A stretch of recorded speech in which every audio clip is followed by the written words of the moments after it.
So తనతో మాట్లాడుతూ ఉన్నప్పుడు తను చెప్తున్న మాట ఏంటంటే, నేను ఫర్ ద పాస్ట్ 4 ఇయర్స్ ఒక వ్యక్తిని ప్రేమిస్తున్నానక్క. ఎమోషనల్‌గా చాలా అటాచ్ అయిపోయాను. I cannot imagine my life without him. So చాలా సేపు దాదాపు ఒక 1:30 గంట సేపు తనతో మాట్లాడిన తర్వాత, ఇప్పుడు నీ తీర్మానం ఏంటమ్మా అంటే, తన తీర్మానం అయితే చెప్తుంది గానీ, కళ్ళ నుండి నీరు జలజలా కారిపోతున్నాయి. కారణం ఏంటంటే, ఈ వ్యక్తితో కాకుండా నా జీవితాన్ని నేను ఊహించుకోలేకపోతున్నాను. I cannot imagine my life without this one person.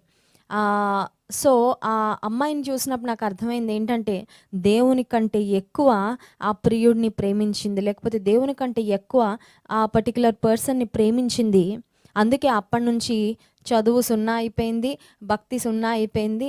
తన జీవితం ఎటెళ్తుందో తనకే అర్థం గాని దిక్కుతోచని పరిస్థితిలోకి ఆ అమ్మాయి వెళ్ళిపోయిందంట.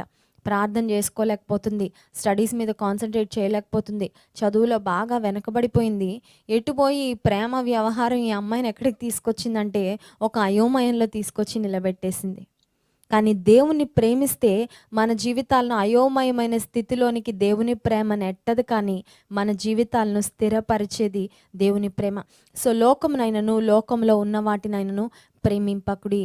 మనుషులని ఈ రోజుల్లో మనం చూస్తున్నట్లయితే వస్తువుల్ని ప్రేమించి మనుషుల్ని వాడుకుంటున్నారండి.